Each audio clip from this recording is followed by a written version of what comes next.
Cooper, a.k.a. BlenderHD, BlenderHD. If you want to follow me on Twitter, it's Friday, July 5th. Coming to you after Independence Day. Eating all those hot dogs yesterday. We got a new hot dog eating champion, but we also got a large 12-game slate tonight on DraftKings. We'll be talking about maybe some props, some pick 'em too, so hit that thumbs up button on your way in the door. Give me those thummy thumbs. You know how much I like those. Hit those thummy thumbs, hit the like button, hit the subscribe button, hit the notification bell to know when we go live. Remember, later today, 5 p.m. Eastern, Grinders Live, followed by Crunch Time at 6:20 Eastern. They will be breaking down the slate in much more detail. This is more of a first look. Kevin Roth will be on later at 6:20 on Crunch Time for the weather report. We do have some maybe some issues in Pittsburgh, which isn't on the slate, so we don't have to worry about that. Washington. But it is annoying because it's another day with Paul Skeens that it's going to rain. The Yankee game, maybe a little bit. We have to take a look at some of it, but we're going to treat, obviously, this early in the morning as if all the games are playing anyway. I think that's mostly probably going to happen regardless, but join with me this morning. Since there's no MMA tomorrow, right? That's the reason we're not doing UFC anything. There's no UFC event tomorrow. So we're talking MLB with TJ ZWARYCH, the greatest DFS player from Saskatoon, Saskatchewan. And we've got a big slate, so let's get right down to it. It's a big slate, but a lot of lower totals because there's pretty decent pitching on today's slate.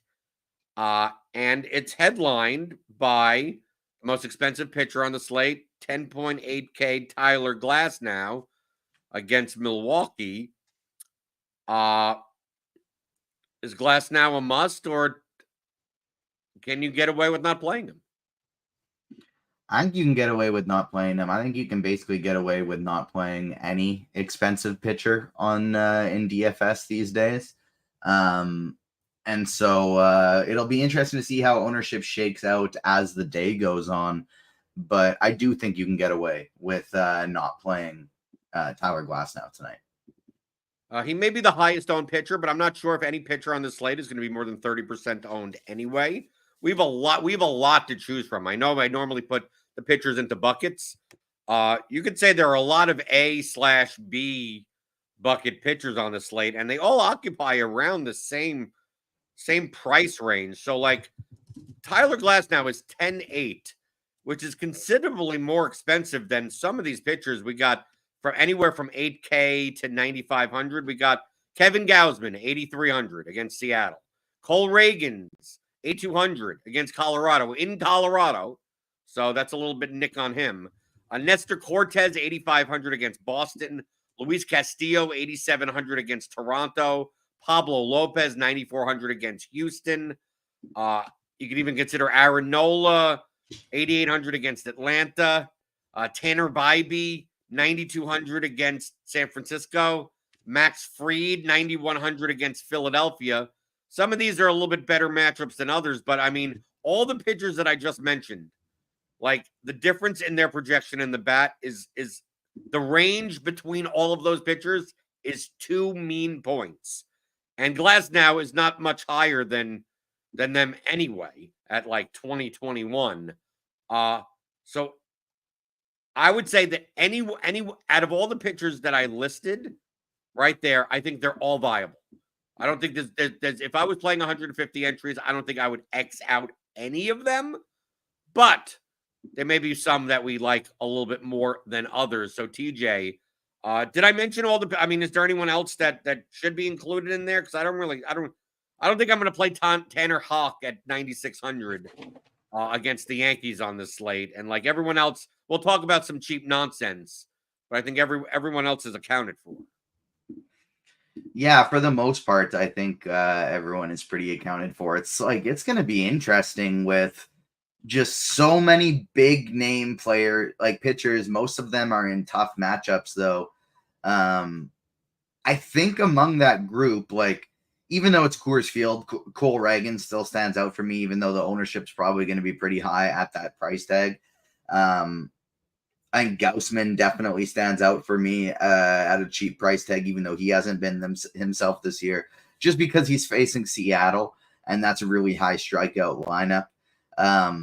But every single, like, there's not a single pitcher on the slate, despite so many big names, that I feel like good about, like there's nobody that I look at and I think, I really like this guy. I think he's going to absolutely smash today, because they either come with a tough matchup or they come with real concerns about how they're pitching right now. Well, I mean, some of these matchups aren't as tough as you would think, because I mean, like, I'm one that plays more Max Fried than anyone else, because people, I mean, he tends to not be as owned as he should be. I mean, Philadelphia is not. I mean, it's not. I mean, when their lineup isn't like as good as it was, I mean, with players out, if Max Fried's going to be only like 10, 12% owned out of this bunch, I don't mind that. I mean, Houston without Kyle Tucker, I mean, typically I don't like targeting against Houston, but Pablo Lopez ownership may be a little bit down. Luis Castillo, the only thing I could say about Luis Castillo is that he could pitch 100 pitches, and anytime the bat is really low on the Toronto Blue Jays stack today, that's a highlight, because typically Toronto, Atlanta, San Diego are kind of like bat darlings, and when they have a low projection, like I always take notice to that. Luis Castillo doesn't have nearly the strikeout stuff he used to have, but and the Blue Jays really aren't a strikeout team, but I don't know, the bat projects Castillo pretty well. I think a lot of people are going to go to Gausman at 8,300, but buyer beware with Gausman. I know it's a good matchup against Seattle, but we've seen him implode plenty. And I wouldn't necessarily be as hot on Nola, because I think very similar to Castillo, like his strikeout stuff is kind of down. So like, I'm kind of with you. From a strikeout upside perspective, I kind of like the pairing of Reagans and Bibee, but I don't mind throwing in some Fried. I mean, Cortez against the Red Sox is okay. I mean, I'm getting back to the point that I just made like 2 or 3 minutes ago. I can't X out anyone here, but it's hard, really. Like, if we threw these 1, 2, 3, 4, 5, 6, 7, 8 pitchers in a bucket, like, if you were to order them 1 to 8 in any direction, like, I couldn't necessarily argue with you. I think that, to me, at least as someone that preaches and teaches game theory, which you could get my course, theoryofdfs.com. I'm just more inclined to just go with give me 2 pitchers that are lower owned in combination than the rest of them, and I'm fine with that.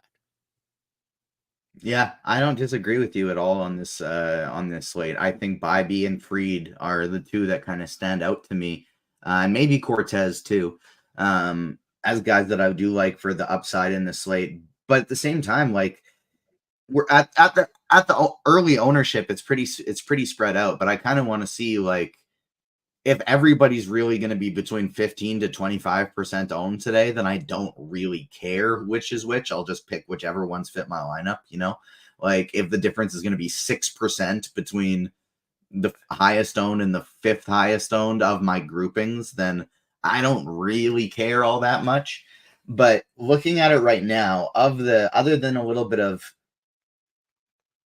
the guys above 8K, the grouping I'm looking at the most are Bibee, Fried, Nola, Cortez, Gausman, Reagans.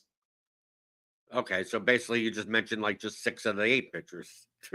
like our conversation is like goes around in a circle a little bit, because I mean, I think it just reinforces the fact that the projections are so close that, like, whatever fits. I think it also highlights the fact that I think these 8 pitchers are good enough to play. They're cheaper, that you could combine any 2 and get whatever stack that you want. And unless Glasnow goes out and throws 40 plus fantasy points, I'm not sure the extra 2,000 to pay for him is necessarily worth it. Yeah, I'm with you 100%. As it stands right now, I'd be looking to not play Gaussman. Now, if that ownership changes and he ends up, 15%, then yeah, I'm going to add him back to my pool. But Yeah, even if you it's mean not a, Glasnow? You mean Glasnow? yeah, yeah, sorry. Who did I say? You said Gausman. Glasnow, yes.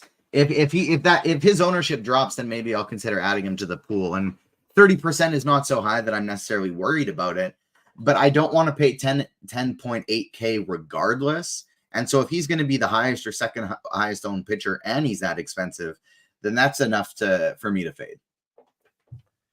Is there any, as Cheese would say, remember, if you're a RotoGrinders premium member, you get Cheese's $1 Million Musings. He writes like 10,000 words like every weekday for the slates, and obviously, he's won $1 million multiple times. A fantasy sports Hall of Famer. So sign up for RotoGrinders Premium. Get your first month $40 off. Click on the link in the description. Get all the information about that. But he always calls like all the cheap pitchers is the cheap nonsense. Cheap nonsense on the slate. We have some cheap nonsense on the slate. I'm not sure if it's even necessary. But if you were to pay down for, like, if you're playing, like, let's say a Glasnow lineup, and you don't want to go like Glasnow, even Glasnow Gausman, who it's still 8,300. You can still get a stack. Maybe not like an expense. You're not going to full stack like some of this expensive stuff. You're not playing Aaron Judge and Shohei Ohtani in your lineup. Is there anyone that, because I'm looking down, and it just feels like a slate where there are all these pitchers that are in this 8K, 9K range have like 30-point upside that I just don't see out of the cheap nonsense, that I'd rather like prioritize at least getting like 2 of those pitchers. So to me, I'm not even looking at cheap nonsense today, but if you were, who stands out amongst these guys? I'm not looking much at it, but I am just because there's some guys that are projecting for super low ownership. If that changes, then I won't have the same interest in playing them. But right now, there's 4 players all below 4% projected ownership right now that I think have some upside that I have some interest in. So first up, Reese Olson. A lot of downside. It's quite terrifying going up against Cincinnati in a park like Cincinnati, where it's a great hitter's park. But this is also a team with a 26% projected strikeout rate. They strike out a lot. So if he gets a little bit of BABIP going his way, he's a ground ball pitcher, and he gets those Ks going, I think there's upside. Now, I'm not thinking he's going to absolutely smash, so I'm playing 30% Reese Olson today. But since I play 150 lineups and if he's going to be 5% owned, I'll play 10%. Same goes for Drew Thorpe. Young guy going into Miami, great pitcher's park. He's put up really solid scores in 3 of his 4 games this year. He's gone over 6 innings in back-to-back games. And now he gets to go to Miami, a weak lineup in a great pitcher's park. I think he could go for 20 plus points. And if nobody other than, say, Glasnow goes for over 30, that's more than enough at his price tag. Same goes for Michael Lorenzen. I don't love Michael Lorenzen. If I'm going to get rid of one of them, it's going to be Michael Lorenzen. He's just projecting pretty well in the bat, so that's the only reason I have him kind of included in that group right now. I don't like him personally, but Tampa Bay strikes out a lot, and Lorenzen projects well in the bat, so that's why he's currently there. And then finally, Spencer Bivens, it's 4K. I always include a pitcher at 4K. When he has the ability to go 80-ish pitches in 5 innings, I'll always include a 4K pitcher in my price in my pool. I'll also throw in Albert Suarez at 7,600 against Oakland, because in Oakland, against Oakland, always viable. And someone in chat is asking about Carson Spires. I guess he's viable. I am much more likely to play the Tigers today than pay 6,700 for Carson Spires. But we'll get into that when it comes to stacks.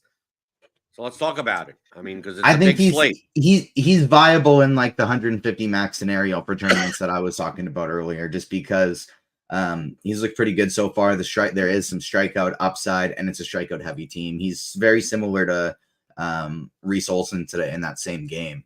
The game environment is terrifying, but the strikeout upside's there too. Okay, so let's talk about stacks. We're gonna bang this out as quickly as we can because we got 24 teams to rank. Remember, tune into Grinders Live, 5 p.m. Eastern. They'll be talking about the slate in much more detail. Let's get the elephant in the room. We got the Coors game, which has the highest total by far on this slate. A lot of low total games because of the pitching is pretty good this slate. We got the Royals, we got the Rockies. The Royals are the highest projected team in the bat by far. The Rockies are pretty high also. The Rockies are facing Reagans, so that's not a good matchup. But I don't know if anyone's going to play the Rockies today. The question is, the Royals are by far on this slate the highest projected stack. I mean, by a large margin. The question is that will they be over-owned or under-owned? It's not whether or not they'll be the chalk or not. They will be the highest owned stack. So the point is, we always talk about, if people say, do we fade the chalk? Do we play the chalk? There's no such thing as good chalk and bad chalk. It's just over-owned and under-owned. If the Royals are going to be 55% owned, I wouldn't play them at all, right? But if they're 10% owned and still the highest owned stack, maybe they should be 16% owned. So that would leave them in the A tier. I get the sense on this slate that more people will look at the pitching and go, there's a lot more combinations of pitching that you like than hitting that you like on this slate. So I think people will be like, well, I could play 20% on pitchers and the Royals, and I don't need to worry. There's no really chalk pitcher that I need to not make that combination of. So I think the Royals are actually going to be much higher owned than even what we project them to be. So I'm going to put the Royals in the B tier only because they can't be. I mean, they're automatically A for being the highest projected stack, but I think they'll be over-owned. So they get bumped down to B, maybe not all the way down to C. And I don't know about you. From a ceiling perspective, I put the Rockies there because from a ceiling perspective, it's Colorado. If they hit Cole Reagans, they're going to do well. And we have them as really for Colorado for a Coors game, really low owned. They're a little too expensive for what they should be, but I'm willing to take a shot on the ceiling. I can understand if you want to put them in the C tier, but I definitely don't think they're towards the bottom at all, despite the tough matchup. So what do you think of Coors today? So unless things change with the projected ownership, which they absolutely probably will, I think we have to make some adjustments for now, because as what the data is showing right now, what the projections are, the team opto percentage for Kansas City is 17.5%. Their team stack ownership percentage is 11.2. So even if they're currently the second highest leverage team on the slate, they're the best stack and they have the second highest differential behind only the Dodgers. And so I think they have to be A tier for now unless they get steamed up. Now, if they get steamed up, they can be dropped later in the day. But as it stands right now, they're not only the best stack, but the second best stack in terms of ownership too. Colorado, I'm wondering if maybe this is an issue with the projections and something has to be fixed. But they're currently the most over-owned stack in the early projections, going up against Reagans by a fairly large margin. But it says their team optimal percentage in the DraftKings ownership thing, DraftKings Sims right now is 0.71%. And so that doesn't seem right at all. And so I think that one's just an error. It's going to have to be adjusted. And so I would probably have Colorado in C just because I'm really high on Reagans in general. But it kind of depends on where that ownership stacks up. If they end up being very low owned, I would bump them up to B as well.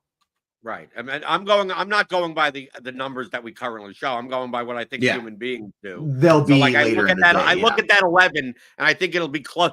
It'll be closer to 17 to 20 or maybe even higher than that.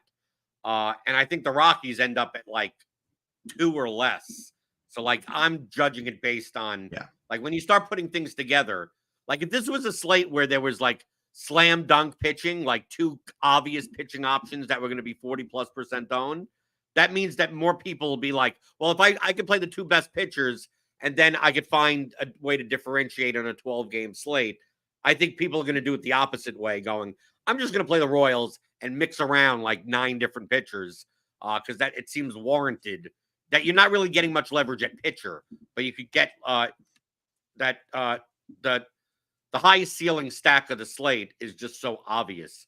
But the next one is obviously the Dodgers against Savali. And so just like the last thing on Kansas City, maybe I'm playing my Kansas City stacks in the lineup where I'm playing Max Fried, who's probably going to be the lowest owned of that group. But I don't even think you have to worry about ownership because I think I don't think anyone's going to be owned that much a pitcher that you like whatever combo you make, I think is going to be fine. Because obviously you have 3 other spots for bats in your lineup also.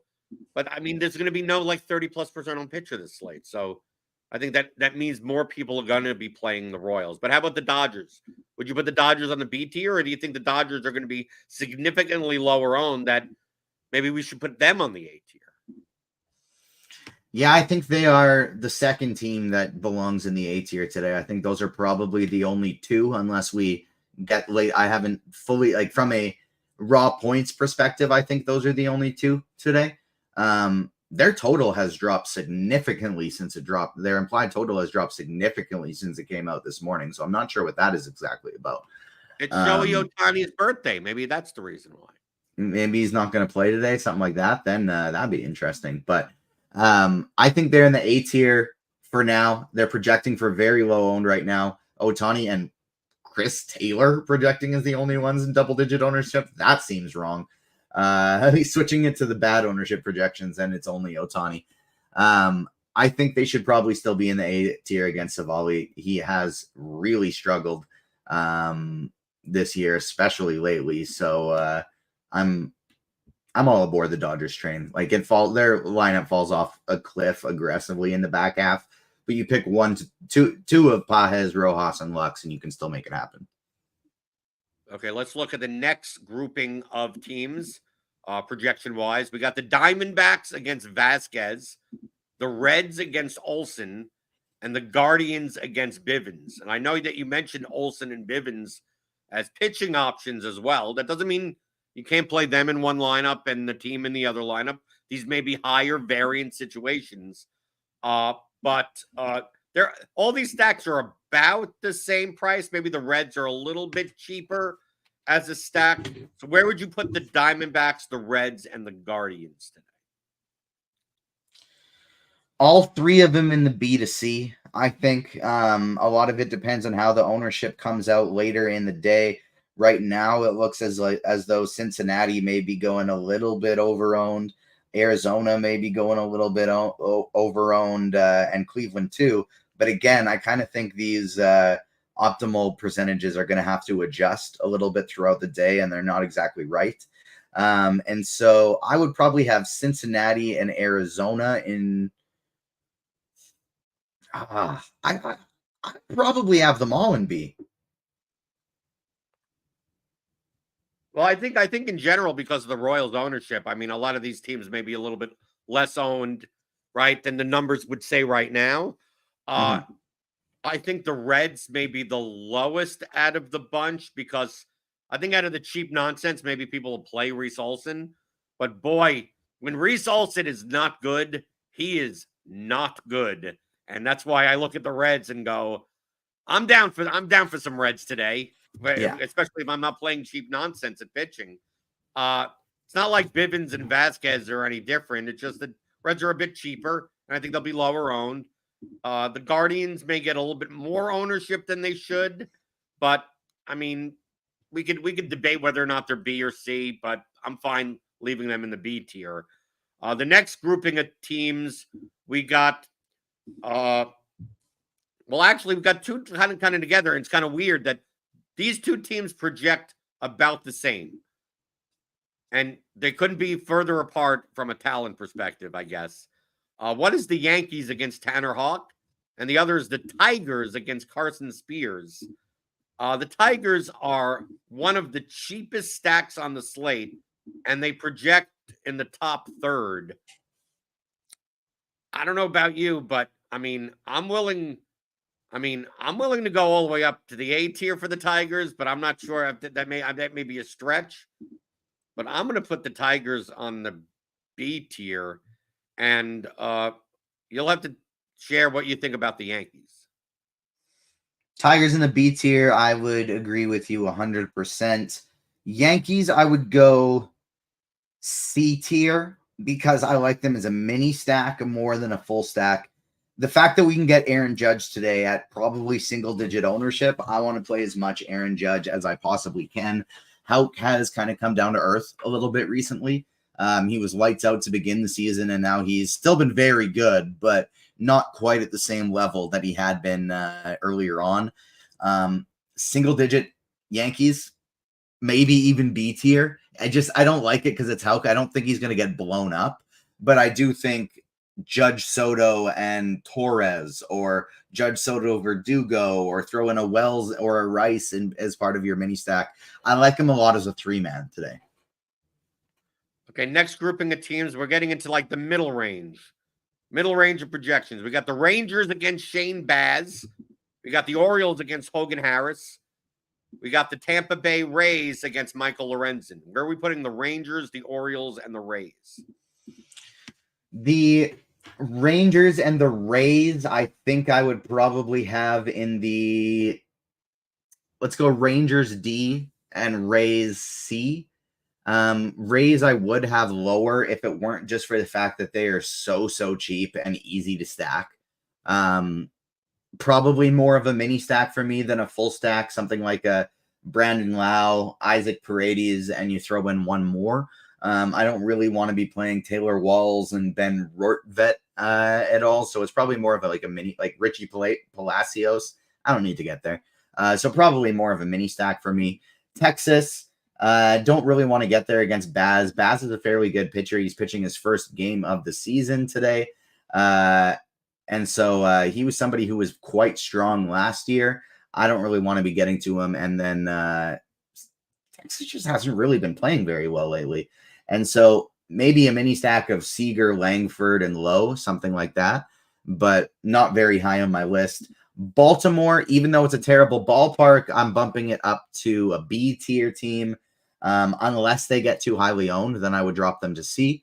But Baltimore is an offense that kind of like the Yankees, I always want to be getting to. And I like them as a full stack more than I like the Yankees as a full stack. So I'd probably put them in B. But if you want C, I wouldn't even argue because they're quite expensive. Right. That, to me, I was just going to mention that.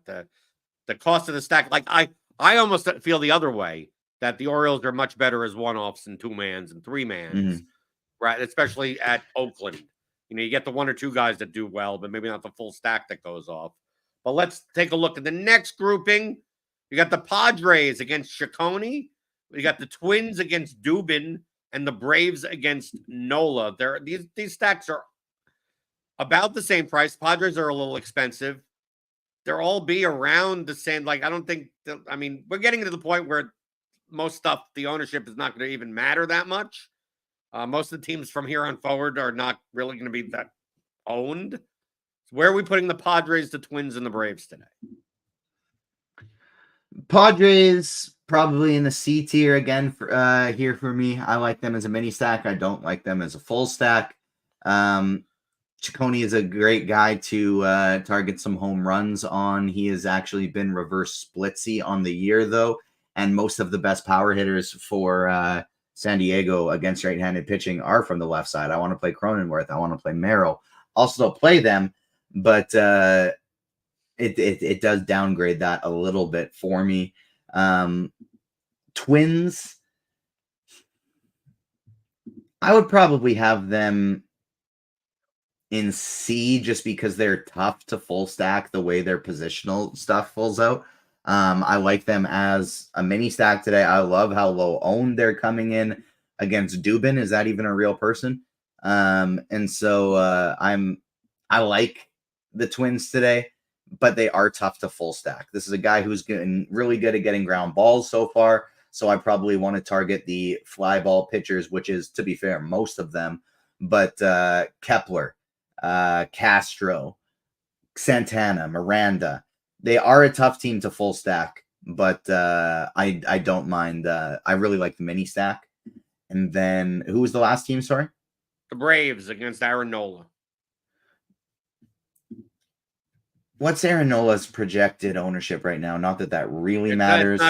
It's not going to be the pitching ownership's not going to matter that much. Probably he'll not going to matter that. Not going to matter that. Like, not even so much as like as for leverage, but I was just sort of curious.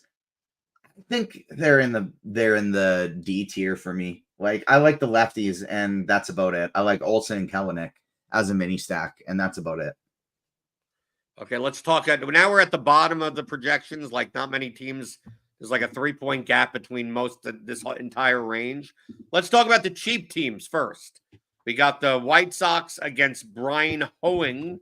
We got the Marlins against Andrew Thorpe. We got the A's against Albert Suarez. These are all like Glasnow Gausman type of stacks, because you could pretty much stack them any way you want. Where are you putting the White Sox, the Marlins, and the A's? The A's I would put in the D because I don't mind the A's. They got a lot of power, even though they strike out a lot, but Suarez is a very low strikeout pitcher. And so they're coming in, they're probably going to be virtually unowned. I don't like him as a full stack, but I don't mind stacking up a little bit of Rooker, a little bit of Andujar or Langelier, and even like playing some Blade in there, some Soderstrom in there. So Oakland is a D, but borderline C for me, just because I do like the mini stack. The White Sox in Miami, F. It's still the White Sox. It's like it's not like I'm worried about the team, about the pitcher that they're facing at all, but I'll play Luis Robert and I won't play anybody else. Luis Robert is probably going to hit a home run, even though it's a tough stadium. And I don't want to play anybody else on that team. And then the Marlins was the next team you said, correct? Yeah, the Marlins are really cheap to stack. Marlins are really cheap to stack. I would probably go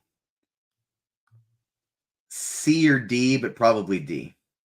Yeah, I don't think you need the like cheap stack. Like, I'd rather just play the Tigers. Like, if I'm going to stack cheaply, I'd just rather play the Tigers than the Marlins. And so everybody that I want to play on the Marlins is in the outfield, so it kind of makes it tough. Right. Okay. So now we got the group. Now we got all the teams that are against all the pitchers that were in the grouping of pitchers that we want to play. Okay. So let's start. Let's go one by one. So these are all teams that I would kind of automatically put in the F tier. And then we have to see whether or not, are we willing to stack against good pitchers?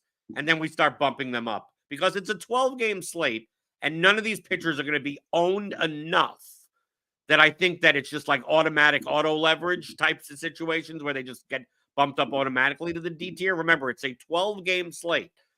And I always reiterate this from a strategic perspective, that there are 24 teams that are playing today. So even though, like, let's say you said Tyler Glasnow fails at 10.8K. Well, what does fails mean for a pitching score? He gets 10 points. But that doesn't necessarily mean the Brewers stack is the top scoring stack of the entire slate. The Brewers could score 4 runs off of Glasnow. Glasnow is not needed in GPPs, but you don't win with the Brewers. So don't think necessarily in terms that Glasnow either strikes out 12 or gives up 10 runs. So on larger slates, I'm less inclined to just stack against good pitchers, because it's hard for them to stack to be like the top team on the entire slate. So let's start with the Brewers against Glasnow. Is there any reason not to put them in the F tier? Nope. Okay, let's go on to the Astros against Pablo Lopez. Is there any reason to not put them in the F tier? Yes, Pablo Lopez has been really, really awful recently outside of one game, and Yordan Alvarez has been one of the best hitters in baseball. I mean, he always is one of the best hitters in baseball, but he's been playing really, really well lately. Astros have been playing better lately. I have some interest. I'd put them in D. Okay, let's go on to the Mariners against Gausman. Yeah, I think them too, just because Gaussman hasn't been himself this year. So if he can't get the strikeouts, they have a lot of power. The Giants against Tanner Bybee. Any reason they shouldn't be in the F tier? No. And it's very hard to stack the Giants with their pinch hitting and the positional. I mean, this year has not been a year that I've been playing the Giants much at all. Another team I don't play as much of anymore, really, is at their expense now, is the Red Sox against Cortez. Any reason why they shouldn't be in the F tier? Yankee Stadium's good hitters park. Cortez can give up some power. I'd say D, because I don't mind a mini stack of O'Neill, Wong, and then your choice of anybody else. We got the bat low projected Toronto Blue Jays against Castillo. Blue Jays are one of the bat darlings, so when they're like the third lowest projected stack, I'm willing to put them in lower than the F tier because I always expect them to be 5 points higher projected. So is there any reason why the Blue Jays shouldn't be in the F tier? Yeah, I actually think the Blue Jays are going to get to Castillo. That's why I don't want to play them. The Blue Jays have been getting to almost everybody lately. And they, like, Castillo's whole thing is he doesn't strike out lefties. He gives up, and so he gives up a ton of power. But then to righties, he still gives up the power, but he doesn't, but his strikeout rate is just way better. The Blue Jays don't strike out. And so I'd have him in D. Lastly, the lowest projected team on the entire slate, according to the bat, is the Phillies against Max Fried. Is there any reason they shouldn't be on the F tier today? No, I think they're the F tier, and everybody outside of Trey Turner is an F tier play. Okay, so there are our tiers, our stacks for the day this early in the morning. Assuming that all these games play, remember, tune into Grinders Live 5 p.m. Eastern, followed by Crunch Time 6:20. Kevin Roth is on at 6:20. He always goes through the weather update, shows the radar and the forecast, and he's pretty damn good at it.